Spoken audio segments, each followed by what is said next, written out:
Bom dia, amigos. Todos tenham hoje um bom domingo em família. Recordando o que eu falei no último vídeo, o chinês está sumido ainda, o Jack Ma, ninguém tem notícia dele. As agências de notícias publicaram que a China, o governo chinês, mandou fazer uma auditoria em todas as empresas dele e que ao final dessa auditoria, a Alibaba, a empresa dele é a Alibaba, elas vão ser estatizadas. Esse é o que andam dizendo por aí, tá bom? A coisa não é fácil nesse jogo político internacional. Lembra do que eu falei do Putin? Pois é mais ou menos a mesma coisa, a mesma linha de ação. A China está agindo do mesmo jeito, tá bom? Só para dar notícia desse último vídeo. Hoje eu pretendo falar de um assunto bem interessante que me parece que seja de fundamental importância para que nós possamos ir entendendo como é que as coisas acontecem e aquele objetivo comum que eu tracei logo do início, de que para entender o porquê que hoje nós estamos vivendo uma série de coisas que a gente não imaginava. Na minha geração, então, nós entendíamos que nós nem imaginávamos que seria possível que nós iríamos viver isso. E eu não estou nem falando de pandemia, insisto, não estou tratando de pandemia. Pandemia é um detalhe importante que a gente lá na frente talvez possa discutir, se der tempo. Tá bom? Então vamos lá. Quando os grupos humanos, quando o Homo sapiens apareceu na face da Terra, o Homo sapiens e a mulher sapiens. Estou falando de mulher sapiens porque senão pode aparecer alguém aqui e dizer que eu sou machista, que só acho que só tem Homo sapiens. Não, tem Homo sapiens e mulher sapiens, tá bom?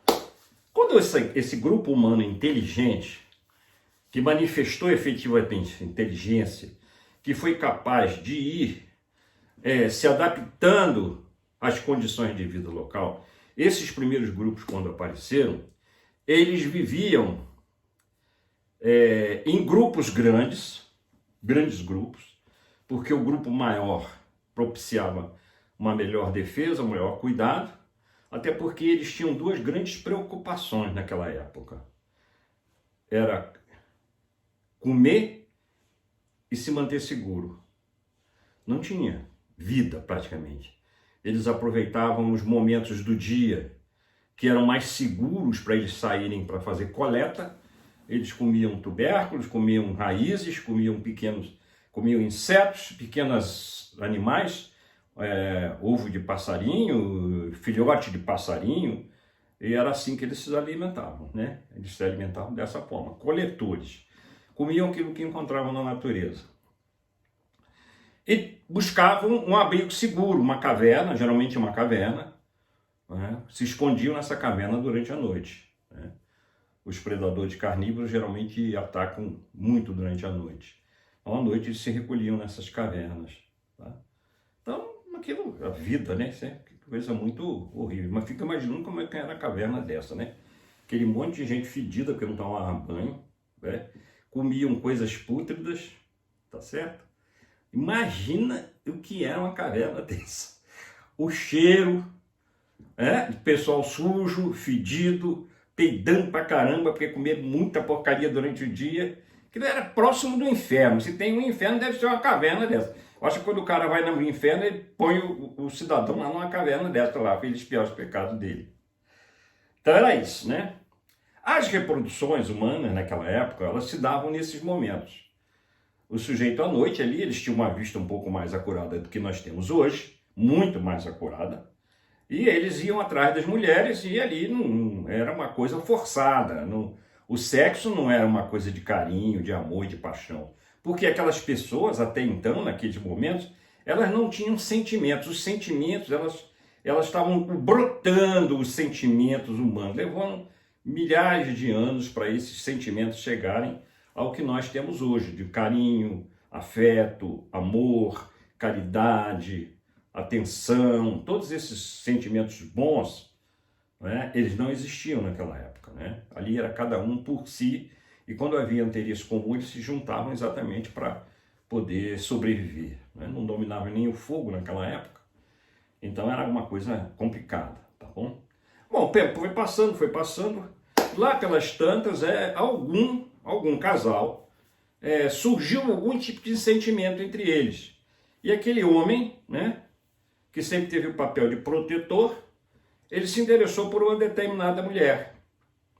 E lá, durante a noite, ele pegava aquela mulher, ia para um canto mais reservado e ficava lá com ela e protegia ela. Protegia ela. E protegia ela e a prole, né? Porque ele já começou a perceber que aqueles que nasceram depois que eles estavam juntos eram dele, então ele protegia aquela mulher e aquela prole. E isso não impedia que outros homens se interessassem por aquela mulher, e aí dava confusão, né? Aí você imagina aquela caverna, todo mundo fedido, aquela cheiro horrível e cara brigando lá dentro, no escuro. Imagina como é que era. Era mais ou menos assim que os grupos humanos inicialmente viviam. Esse cara aqui, um cidadão, vamos estabelecer esse casal. Vamos criar esse casal na cabeça da gente, um casal, tá? E esse casal eu chamava João e Maria, né? Ficção. Então o João e a Maria eram assediados durante a noite por outros interessados, né? E esse João era um cara fortão, ele sempre conseguiu repelir as investidas contra as mulheres dele, mas ele sentiu que o ambiente não estava agradável ali dentro. Então, um belo dia, ele saiu com a Maria e procurou uma outra caverna e levou junto os filhos e estabeleceu lá uma caverna dele, que eles sempre procuravam locais, eles eram nômades, né? Coletores nômades, né? Não tinha fixo. Quando acabava o alimento ali, eles procuravam outro lugar. Então, o João fez isso sozinho, não fez junto com o grupo. E aí ele levou ele e a mulher e a prole para aquela outra caverna, tinha água perto e tinha também alimento. E ficou lá com aquela mulher. E nesse momento histórico, o João e a Maria criaram a mais importante instituição que vigora até hoje. Eles criaram a família. A família é a instituição responsável pela evolução da raça humana na face da Terra. A família é o núcleo, né, da sociedade. É aquilo que em latim diz, é a célula máter da sociedade. É a célula mãe da sociedade. A sociedade que hoje nós conhecemos é um grupo, um conjunto de famílias. Então, o núcleo familiar é que mantém a estrutura da sociedade como nós a conhecemos hoje. Em especial, no nosso caso, as sociedades de origem cristã judaica.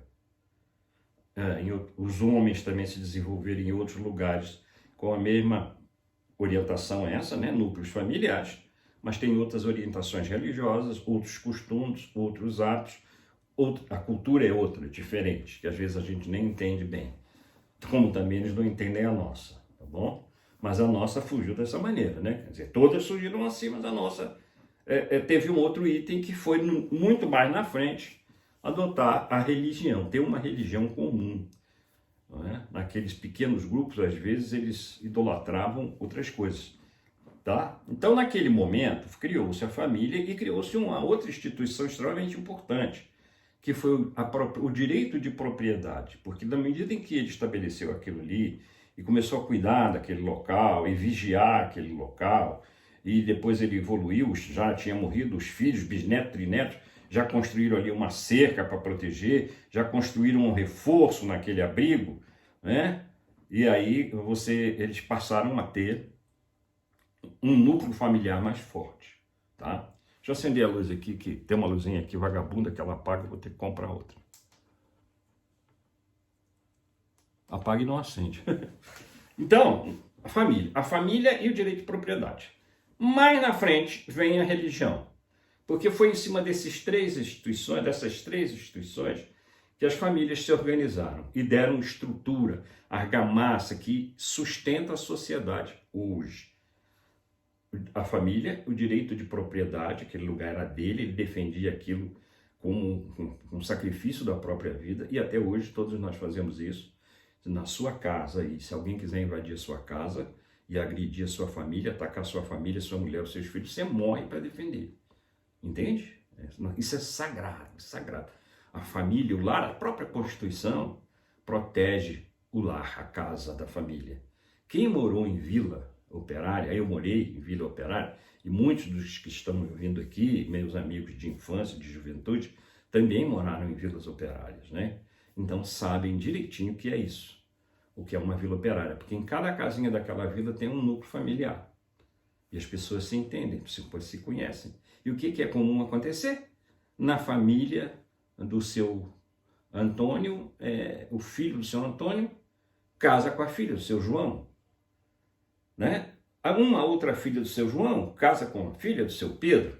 E aqueles núcleos familiares vão se entrelaçando e vão criando relações sociais que mantêm a sociedade como um todo fechada e unida. Fechada e unida. Então, isso aqui é importante, tá bom?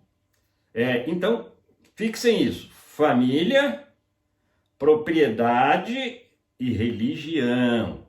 É muito importante ter essa estrutura na cabeça, esses conceitos, princípios, que são principiológicos, são filosóficos para você entender a sociedade e a evolução da sociedade como um todo.